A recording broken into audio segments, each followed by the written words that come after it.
आइए श्रीमद् भगवद गीता के चतुर्दश अध्याय गुणत्रय विभाग योग को शुरू करते हैं।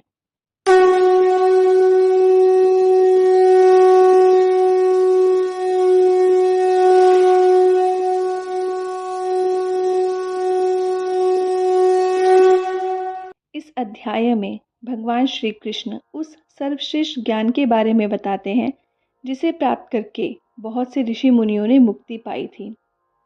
इस अध्याय में वो गुण के बारे में बताते हैं। मनुष्य में व्यक्तिगत अहंकार की भावना जो पैदा करे उसको गुण कहा गया है। वो है सत्व, रज और तम। साइंस की भाषा में इन्हें इलेक्ट्रॉन, न्यूट्रॉन और प्रोटॉन कहा जा सकता है।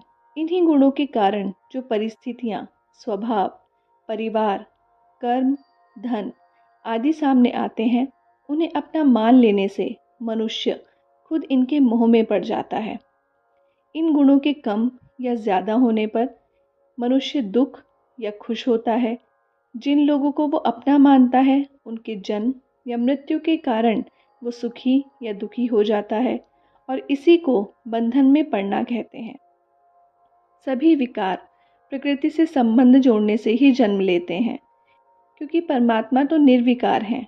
इसीलिए उन्हें पाने के लिए मनुष्य को भी सभी विकारों से छुटकारा पाने की ज़रूरत है। ये तीनों गुण सभी मनुष्यों में हमेशा मौजूद रहते हैं और इनसे कोई भी मुक्त नहीं रह सकता। हालांकि तीनों गुण हमेशा एक ही लेवल पर नहीं होते। हर बार उनमें से कोई एक ज़्यादा पावरफुल होता है। मनुष्य को इनका साक्षी रहना ज़रूरी है, लेकिन इनसे जुड़ना नहीं चाहिए। सत्व गुण निर्मल होता है। स्वच्छ होने के कारण ये प्रकाश देने वाला होता है। सत्व गुण परमात्मा के ज्ञान को समझने में मदद करता है। यह मन और इंद्रियों में प्रकाश और हल्कापन महसूस कराता है।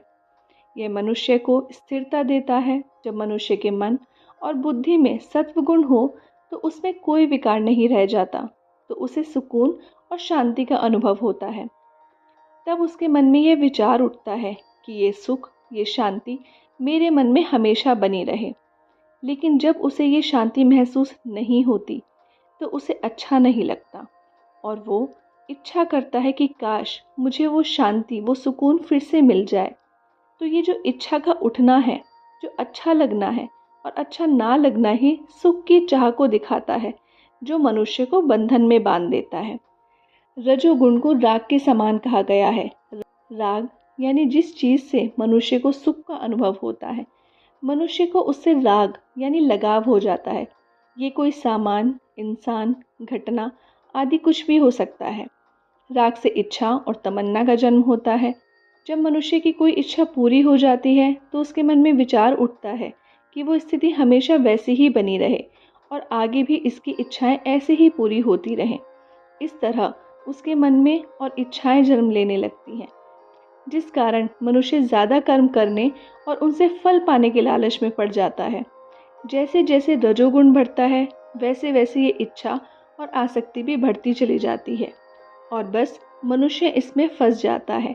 इसलिए भगवान कहते हैं कि मनुष्य को निष्काम भाव से कर्म करना चाहिए और फल की चिंता नहीं करनी चाहिए। तमोगुण किसी चीज़ को रोकने का कारण बनता है। जब मनुष्य काम करते करते थक जाता है तो तमोगुण बढ़ने लगता है, जो मनुष्य को रुक जाने का संकेत देता है। तमोगुण के कारण ही मनुष्य नींद ले पाता है। इसलिए ये तीनों ही गुण अपनी अपनी जगह बहुत ज़रूरी हैं। ज़रूरत है तो इन्हें बैलेंस में रखने की, तभी इनसे ऊपर उठा जा सकता है। तमोगुण से अज्ञान और नासमझी का जन्म होता है। ये मनुष्य को सत असत का ज्ञान नहीं होने देता, जिस कारण मनुष्य माया के भ्रम में मोहित होता रहता है। अज्ञान यानी खुद को शरीर मान लेना और आत्मा के सच को ना समझ पाना। ऐसा मनुष्य कर्म नहीं करना चाहता और अगर करता भी है तो गलत कर्म करता है। तम गुण प्रमाद, आलस और नींद के द्वारा मनुष्य को बांधता है। प्रमाद में कई चीज़ें शामिल हैं, जैसे काम को टालने की आदत का होना, नशा करना, पैसों को बर्बाद करना, जुआ खेलना, पेड़ पौधों को नष्ट करना, जानवरों को तंग करना आदि। भगवान श्री कृष्ण आगे कहते हैं कि ये गुण अलग अलग समय पर काम करते हैं, यानी इनमें से एक गुण एक समय में ज़्यादा शक्तिशाली होता है। जब कोई एक गुण ज़्यादा एक्टिव होता है तो मनुष्य उसके प्रभाव में आकर काम करता है। उस वक्त दूसरे दोनों गुण दब जाते हैं या वश में हो जाते हैं, लेकिन पूरी तरह खत्म नहीं होते। इस तरह जब सत्व गुण रजस और तमस पर प्रबल होता है तो वह मन को बैलेंस करने का काम करता है, उसमें सुख और ज्ञान उत्पन्न करता है। जब रजस बाकी दो गुणों पर हावी हो जाता है तो वह इच्छाएं, आसक्ति और कर्म पैदा करने के भाव को पैदा करता है। जब तमस सत्व और रजस से ज़्यादा एक्टिव होता है तो वो ज्ञान को ढक लेता है और मनुष्य को अपने कर्म नहीं करने देता। जब मनुष्य में सत्व गुण एक्टिव होता है तब हर बात को समझने के लिए बुद्धि बढ़ने लगती है। मनुष्य सावधानी और ऑर्गेनाइज्ड तरीके से अपना काम कर पाता है। अगर उससे भूल भी हो जाए तो वो चिंतित नहीं होता, बल्कि उसे सुधारने के उपाय को निकालता है।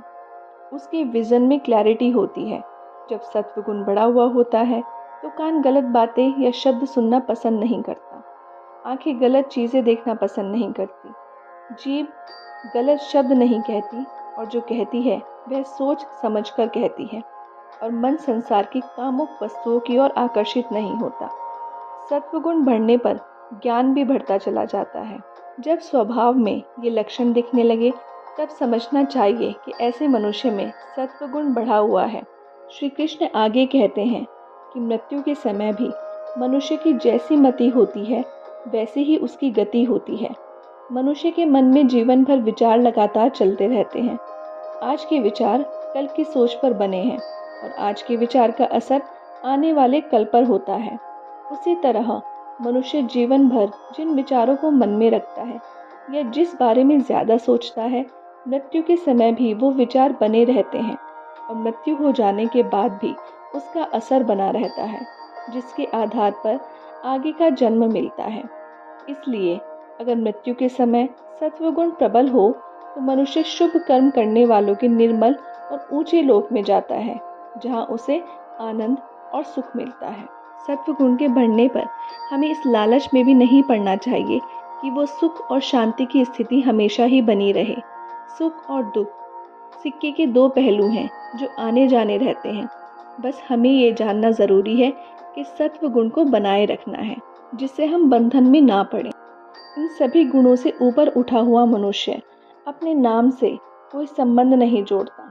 यानी अगर कोई उसकी बुराई करे तो उसका मन दुखी नहीं होता, उसे गुस्सा नहीं आता और ना ही तारीफ सुनने पर उसे खुशी होती है।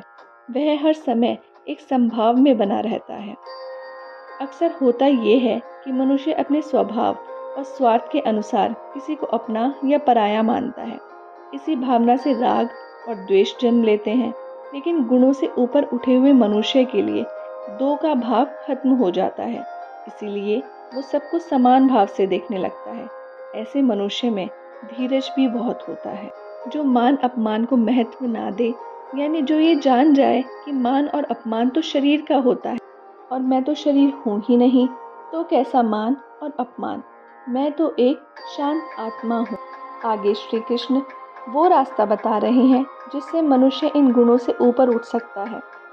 जो मनुष्य मन, बुद्धि आदि से सिर्फ एक परमात्मा के प्रति पूरी तरह समर्पित होकर श्रद्धा भाव से उन्हें याद करता है, वो गुणों से ऊपर उठ जाता है। यहाँ कहने का भाव ये है कि मनुष्य अपने स्वार्थ को पूरा करने के लिए अलग अलग देवी देवताओं को ना पूजे, बल्कि वो भगवान के एक ही स्वरूप को पूरी भक्ति के साथ पूजे। श्री कृष्ण ये भी कहते हैं कि हर समय मन को ध्यान में लगाए रखना संभव नहीं है, इसलिए जब कर्मों को समर्पण और सेवा भाव से किया जाता है तो वो पूजा बन जाता है। अंत में भगवान कहते हैं कि जब कोई भक्त इस अवस्था में आ जाता है तो वह स्वयं ब्रह्म बन जाता है, यानी अमर हो जाता है। गुणों से ऊपर उठ जाने पर जन्म मृत्यु का डर खत्म हो जाता है और अमरता मिल जाती है। भगवान खुद को उस अविनाशी ब्रह्म का आधार बताते हैं जो दिखता नहीं है। श्री कृष्ण अंत में कहते हैं कि जो मनुष्य सुख दुख में संभाव रखता है, पत्थर और सोने को समान रूप से देखता है, निंदा या स्तुति से अप्रभावित रहता है, जो शत्रु और मित्रों के लिए समान भाव रखता है, जो स्वार्थी प्रकृति के सभी कर्मों को त्याग देता है, अनन्य प्रेम से प्रभु की सेवा करता है, ऐसा मनुष्य गुणों से ऊपर उठ जाता है और ब्रह्म को प्राप्त करने योग्य हो जाता है।